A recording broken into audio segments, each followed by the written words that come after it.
Hey, everybody, we are back once again with the latest edition of Gun on One. Hey, the Eagles are rolling and they are blessed with some elite receivers. No question about that. One has already surpassed 1,000 yards. One very well could before this season is all said and done.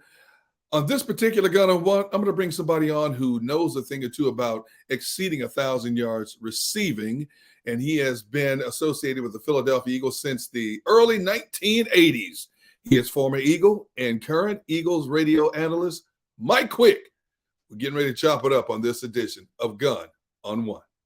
This is Sal Palantonio from ESPN. I'm Brandon Graham. Lane Johnson here. This is the magnificent DJ Jazzy Jeffy. This is Donovan McNabb. This is Chris Long. This is Mark Zumoff, the TV voice of the 76ers on NBC Sports Philadelphia. This is Eagles Hall of Fame quarterback Ron Jaworski. Hello, I'm Jay Wright, head coach of Villanova basketball. Hey, I'm Brian Westbrook, and you're listening to the Gun On One podcast. And what's happening? This is your blessed boy, Brian Dawkins, Hall of Famer, and you're locked in to Gun On One. You are locked in to the Gun On One. Gun On One. Gun on One. You are locked on to Gun on One. I've been on the air for 25 years, but I could not wait to be on Gun on One with my man, Derrick Gunn. ESPN bracketologist Joe Lenardi telling you to stay locked on to Gun on One. It is a number one seed.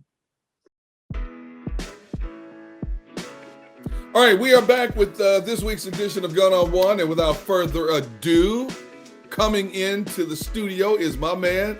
I have been blessed to know him since I shortly arrived after here in 1997.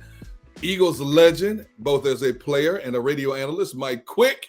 What's up, my man? Hey, D Gunn. What's going on, man? Nothing, man. You always I hear there's a lot of talk about football around here now. A little something about some team called the Eagles that are doing okay. I mean, nothing spectacular, just okay. Yeah. I mean, you would know more about that than I would. No, I think you keep a pretty good tab on what's going on. All right, Mike, let's jump right in this, man, because we're at a point of the season where the discussion starts to heat up about the MVP of the NFL. Sure. And of course, right now, people are wondering, speculating, and arguing that Jalen Hurts is the odds-on favorite for the MVP. Do you agree? Do you disagree? If you agree, why? And if you don't agree yet, why not? D, you don't even hesitate. You go right in on the number one topic that's in sports right now. Exactly. It's Jalen Hurts. So to me, yes, I'm a little biased because I get to watch him all the time, but I just believe that he's the best player right now in the game of football. When you're a quarterback, you have so many things on your plate. You have to process so many things. You have to be so accurate, so on point in so many ways. And the quarterback, to me, is the toughest position to play in all of sports. I haven't played in every position, but to me, it's just the toughest position that I know. And to have a guy who can excel at that position in the National Football League, and if you look at what he has done at that position, I think it just outweighs everyone else at the position, and that is the most pivotal position in the National Football League. Mike, I sit here right now, and I agree with you 100%, but I have seen these votings cast, and you sometimes come away going, huh? Yeah. So with that said, what could keep him from winning? If he continues on his current course, touchdown passes and rushing touchdowns compared to Patrick Mahomes, Josh Allen, and now, Burrow is starting to come up the ladder. What could prevent him from winning it? I don't think if he continues to play these next few games the way he's played, I just think he should be, and I don't think anything should. If it happens that he's not, I think it would have to do more with the track record or notoriety of whoever happens to be the guy that's chosen. But I clearly expect for Jalen to be chosen as the MVP of the league, and unless something drastic happens over the next 4 weeks. Mike, you have covered this team a long time. Is this the most talented, Not just frontline talent, but depth as well. Team that you've covered in your tenure behind the mic. I certainly believe so. Okay. And I've been behind the mic 2 decades, over 2 decades. And I've been very fortunate, D. I've watched a whole lot of football. I do believe that top to bottom, this is the best team that we've seen in Philadelphia since the 80s when I first came into Philadelphia. The team is, like, if you look at the depth on both sides of the ball, the offensive line, I truly believe, is one of the best in all of football. Lane Johnson, one of the best players on the offensive line anywhere. I would match him up against anybody in the league, and it's going to be hard to find somebody better than Lane Johnson. And that entire offensive line. The defensive line, the same. You know, it's a defense. D-Gun, this team leads the NFL in sacks. And it's not because they blitz. It's because of what they're able to do defensively up front. They have 49 sacks leading the league. 46 of those sacks are sacks by defensive linemen. This not linebacker sacks. There's only 3 sacks that are not D-line. And I include Riddick, Hassan Riddick, and Josh Sweat in that because they're really defensive linemen coming off the edge. So when I look at this team and the depth at the offensive line, defensive line, you know, not to even mention the specialists, it's a pretty solid football team. Now, you've lost a couple of safeties, so that's an area where they're a little bit thin. But aside from that, you know, there's talent and depth of talent at every position. You know, Mike, recently somebody asked me, is this team as good or better than the 04 team and the 17 team? And my answer was, I have to wait and see. Yeah. Because both of those teams went to the Super Bowl. Yep. Now, right now, as we sit here, this team is the odds-on favorite to get to the Super Bowl, but they're not there yet. Is that a fair assessment before we can give a final analysis and compare this team to those 2 teams in particular? Yeah, it doesn't necessarily mean that they're going to win it all. Right. And that's, you know, that's the key. And if you're unable to win it all, then it's hard to say you're the best team. But right now, as we look at this team, as we sit, and then each and every week get to analyze this team, what they do. Yeah, to me, right now, they're the best team. And hopefully it bears out at the end of the year. But anything can happen. It's football, and we know it's a crazy game. And I don't do Vegas picks, but they're pretty good at it. So, so I would probably listen, D. So I would probably at least listen to what they have to say. Yeah. Hey, Mike, as you heard me say off the top of my podcast, the Eagles right now are blessed with some elite pass catchers. Yes. One has already surpassed 1,000 yards. Another one could very well go over 1,000 yards before it's all said and done. Let's start with this kid, Devonta Smith. Yeah. He leads the team with 66 catches. He ain't the biggest receiver out there in terms of physical stature, and I've seen him take some shots, and he keeps getting up, man. When you look at him, you look at his body work and his route running and his technique. What jumps out at you about what he's accomplishing? Well, when you look at a guy, he's 6 feet tall, he's 170 pounds maybe, you have to be impressed with just the fact that this guy has the heart to play on the same football field with all of these big old dudes that can just crush your body. They can cut you in half. They're so big and strong and fast.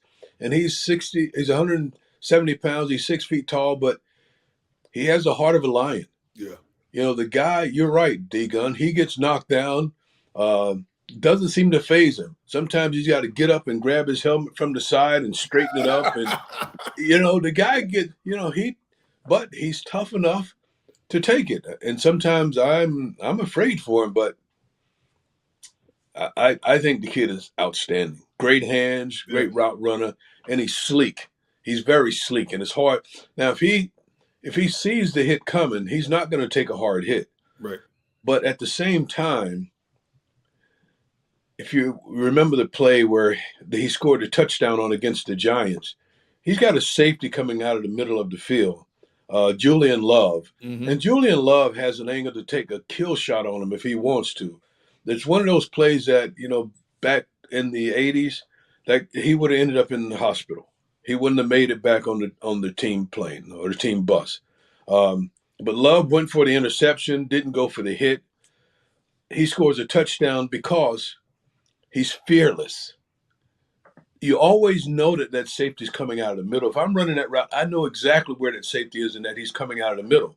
But you didn't see him flinch at all. He followed the ball into his hands, ends up scoring a touchdown.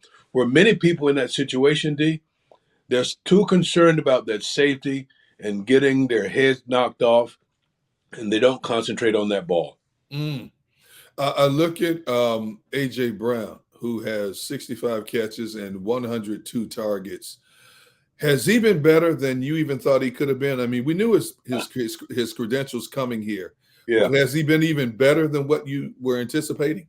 Yeah, I didn't know he was that good. Okay. I didn't know he was as good as he is. And you know, I need to have to wait and see. And I see he is that good. Big, strong, fast.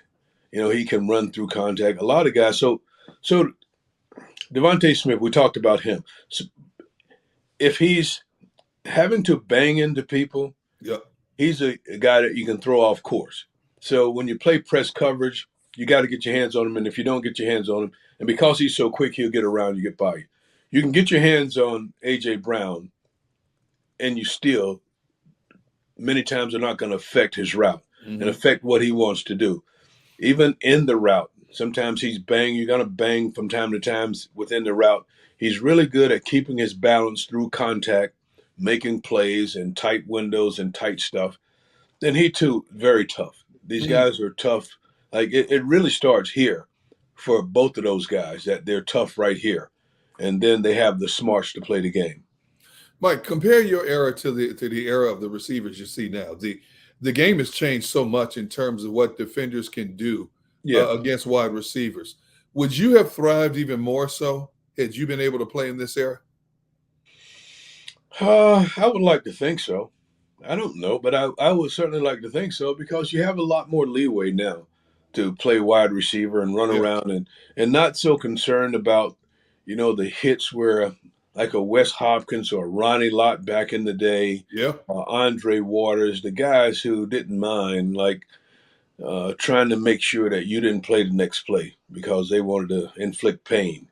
You're not allowed to do that anymore. So I think receivers now have it a little.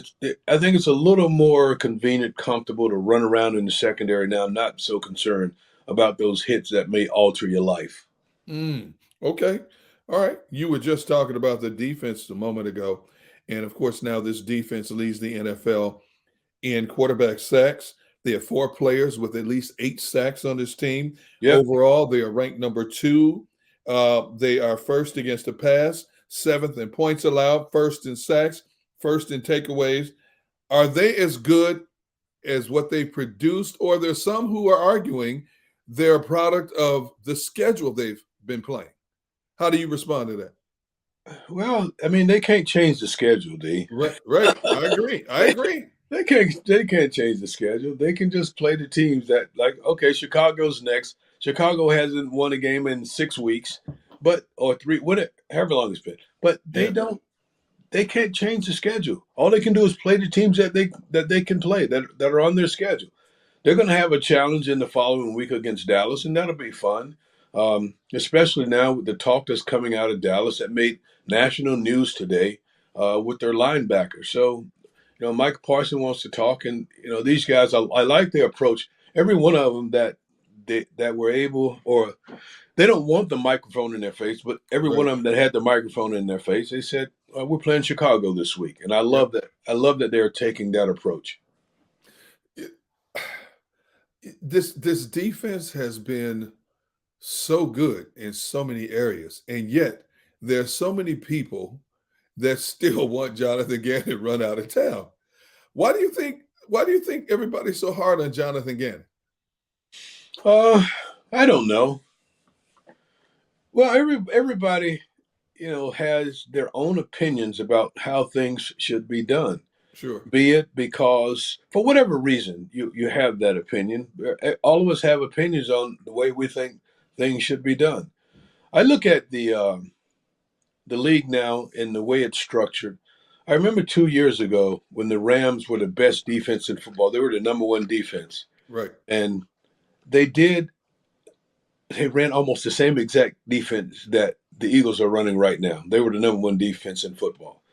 The Eagles don't blitz a lot, but they're the number one sack team the number one teams in sacks. The teams that blitz all the time, they're some of the worst defenses in all of football. The New York Giants are the number one team in football in terms of blitzing. Yep. They might be the worst defense in football. Jeez. So it's just the game continues to evolve. And today it's a different game than it was 10 years ago, 20 years ago, 30 years ago. Mm-hmm. And it just changes. And, it ebbs and flows. And it'll come back because now you put so many defensive backs on the field, teams start to run the ball on you and run the ball. And then if that becomes like the best way to move the ball and win games, control games, then teams will start to kind of migrate to doing that a little bit more. I want to go back to something you said a moment ago when you talk about this team refuses to get caught up in the jaw-jacking, with other teams. As you said, Micah Parsons comes out and says, I don't know if Jalen Hurts is that good or if he's a product of the offense. And, guys asked in the locker room this week, we're talking about Chicago. Jordan Mailata said, you know what? Micah Parsons needs to worry about the Dallas Cowboys and not us. They have a game coming up this week. He needs to be worried about that game coming up this week. I think this team has, number one, been even keeled in terms of their approach to their business all season long. And number two, a team a lot of times, Mike, is a reflection of its coaching staff. And I think this coaching staff does an outstanding job of keeping these guys grounded. Yeah, I think they're really good at that. Making it about really what it's about. And right now, for them, it's about the Bears and getting ready for the Bears. You don't take any team in this league lightly, D. And I think they're taking that approach. And, they'll get to Dallas when it's Dallas' time. And right now is not the time. You've gotten an opportunity to get to know Nick Sirianni for a couple of seasons now as a person and a coach. What stands out to you most about what he is and what he stands for as a leader of men? Wow, that's a good one. So I like the fact that he really wants to have relationships with everybody. He wants to have this camaraderie, this whole culture that he's building. It's really based around, caring about one another and feeling for one another. And he feels like in that, you'll go the other step for that other person, that teammate. You'll go the extra mile, the extra step to make sure that you're successful for that guy that is going to do that for you. I think he connects with these guys on a really strong level in that way. I listened, D-Gun, last week to Slay. And Slay, Bradbury wouldn't talk very much going into the Giants game, but Slay talked for him, saying that, hey, man, this game is really important for JB. And if it's important for him, then, Slay goes off on how it's that important for him as well. And that to me is important stuff.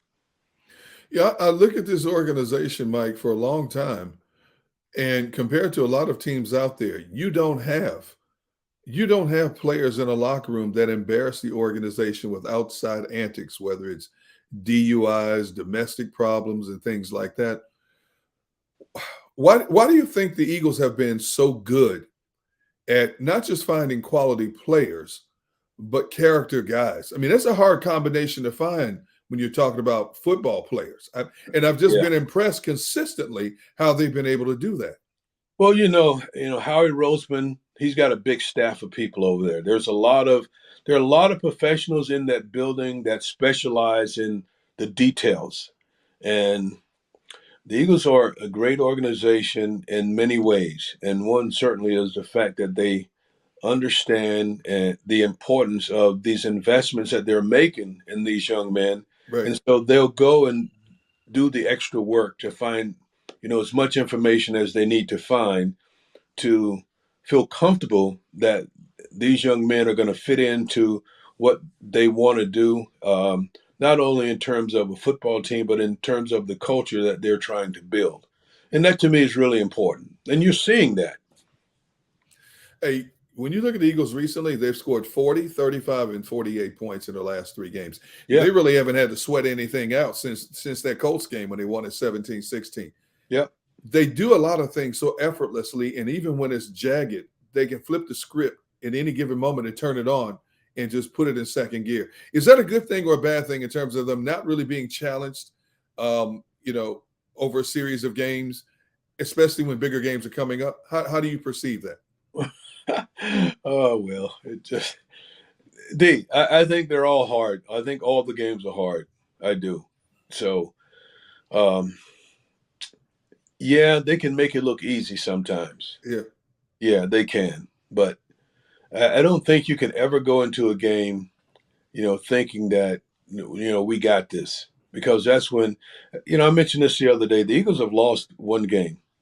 And in that game that they lost, it was a game going into it that everybody felt like, wow, they got this. It's just, Washington, and Washington is this and that. They're ranked here, all these things. Yeah. But when you line up and play, then that's how you determine. It's not, it's not that they're bad or they make it look easy sometimes. I don't know. They're just good. Yeah, yeah. They're going to play a Bears team this week, and basically the Bears' entire offense is this young quarterback, Justin Fields. But I said on my show Sports Take today, I said, is it just me? I'm more concerned about Justin Fields running the ball than I was about Derrick Henry or Saquon Barkley. Is that, am I justified in thinking that way? No, because you were worried about Saquon last week, and then the week before you worried about Henry. It's just a different week, and you got another star that can, run the ball. He's really good, really talented. And so the Eagles have to figure out, which they've been able to do week after week after week, have to figure out how to slow down or limit the main guy of focus for that team. And they've done it from week to week. So this is no different. Yes, he's an unbelievable talent. I think he's going to grow into a wonderful quarterback. I do believe that if he was surrounded with the type of weapons that Jalen has and has the tutelage that Jalen has, I think that kid too could be a dynamic player in a very short period of time, within the next couple of years. Mm-hmm. But Chicago has to, first of all, get him an offensive line that's a little bit better, get him just better talent all the way around. But he has the talent, I do believe. I don't know how good of a passer he is from the pocket, but he just brings a lot to the game.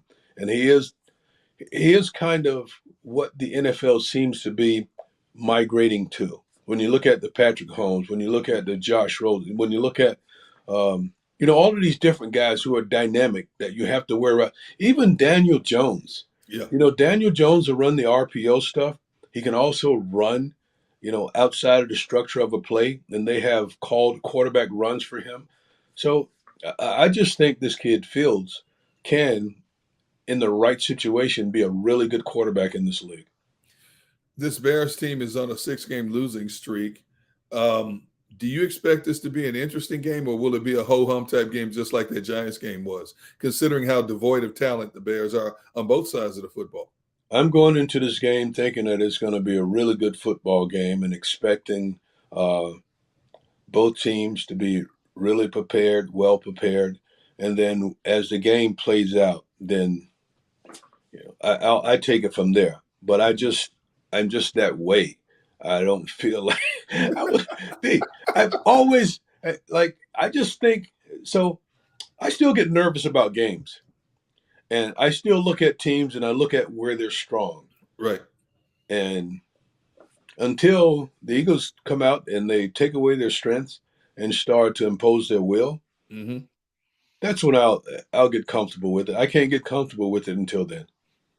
Well, if the Eagles continue to play like they play, there's no question they're going to wrap up the #1 seed eventually in the NFC. And, Yes. we're already starting to look down the road at potential matchups for this Eagles team. So Yes. as we wind down the regular season, what teams are you watching closely in terms of teams that the Eagles could potentially face in the second season? You have to think about, certainly, I think even with San Francisco losing the quarterback, Yeah. I think their defense is so good and they have such a complete team that even a kid, I don't know his name, could get San Francisco into the playoffs. And Brock Purdy. Yeah. So Yeah. it could get San Fran into the playoffs and beyond because they have such a complete team. I thought the McCaffrey move was really a solid move for them in the middle of the season to spend for him. D'Amico Ryans has that defense just playing out of their mind. They are talented defensively. And, Brock Purdy, I saw what he did last week. I believe that he can do enough, given his supporting cast, to do really well. I don't count out Minnesota yet.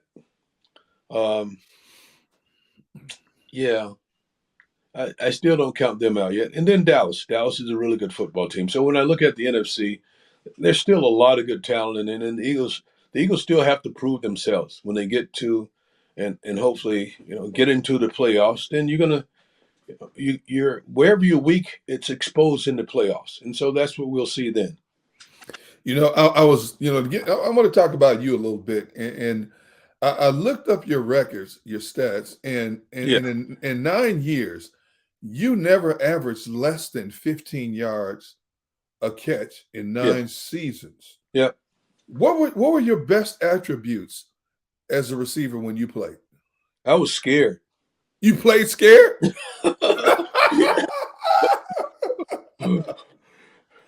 Well, I'll tell you what, I don't know. I thought that I thought I was bigger than most cornerbacks, and I thought that, I was probably a little tougher than most. And I tried to play the game that way. I tried to play the game like, I wanted to make every catch, and I was certainly the deep threat when I played. And probably most importantly, I loved it. I just enjoyed it. I enjoyed the process. Yeah, I just enjoyed the game. Does this date mean anything to you? November 10th, 1985? Yeah, I've heard that before. Yeah. November 10th, 1985. Yeah. Mike Quick catches a pass from Ron Jaworski, takes it 99 yards for a touchdown. That record still stands. Do you think that record will ever be equaled again? Yeah. It's actually there are a couple of guys since then that have gone for 99 yards on a pass. I know for the Eagles, would you think another Eagles receiver will ever equal that feat? Oh, it would be fun. I hope so. Because then they started showing footage of me. They started showing all the old footage. So the last time that was done, it was November of 1985. Blah blah blah. Yeah, I hope so. Do you, when you see that video of that particular play, do you look at it and say, "Man, that was so long ago"? That was a long, long time ago. I'm still making sure I'm looking at it and wondering if I'm going to get caught from behind. That was always my fear. And so I'm proud to say it never happened, but that was always my fear, that I was going to get caught from behind. Look, a severe patella tendonitis shortened your career. Yeah. If you could do it all over again in your NFL career, what would you do differently? I would ask for more money.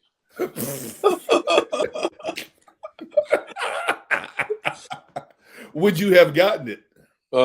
Probably. No, man.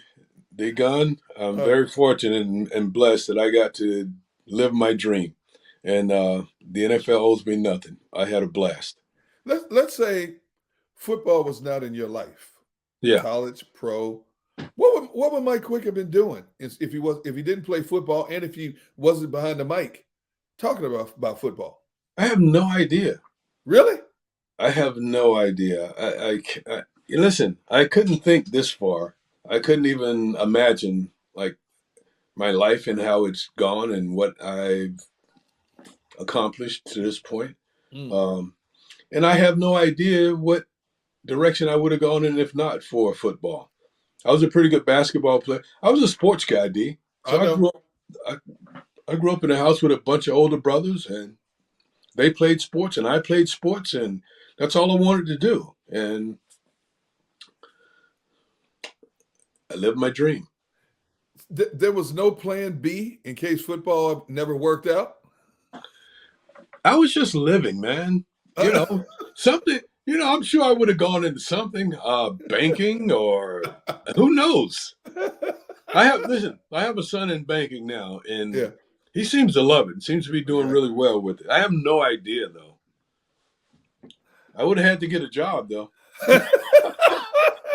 Hey, look, I'm glad I didn't have to.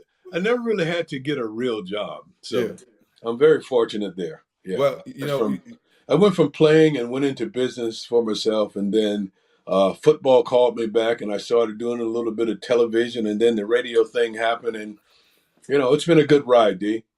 Hey, well, you got another important job, too, being a grandfather, man. Oh, what has that been like? What has that been like? D, that's the best thing I got going for me. Yeah, man, my son's blessed me with 2 granddaughters, and yeah, it's a lot of fun. So the grandparents kind of share babysitting duties. Sounds like me. Yeah, man, it's great. D, the babies come here and I melt. Man, you're bad as I am. Yeah, it's a problem. Except those diaper changes, I'm like, man, I never thought I'd have to do that again. Well, you know, you get used to it. It's not so bad. No, when you've been doing it, it's like second nature, man. But yeah, I will say this. Listen, I did it with my kids, and it was a long time ago, but hey, like riding a bike. Well, I will say this, Mike Quick, you live a charmed life. You live a life most people can only dream of, man. And I appreciate you taking some time to hang out with me on Gunn On One for this show, man. Hey, Gunn, it's always good to talk to you, man, and best of luck to you and the family. Thank you, brother. And happy holidays to you and your family as well, brother. Thanks, D. Be well. All right. That's going to wrap up this latest edition of Gunn On One. It is powered by the JAKIB Sports Media YouTube machine. From my friend Mike Quick, I'm Derrick Gunn. Thanks for hanging out with us.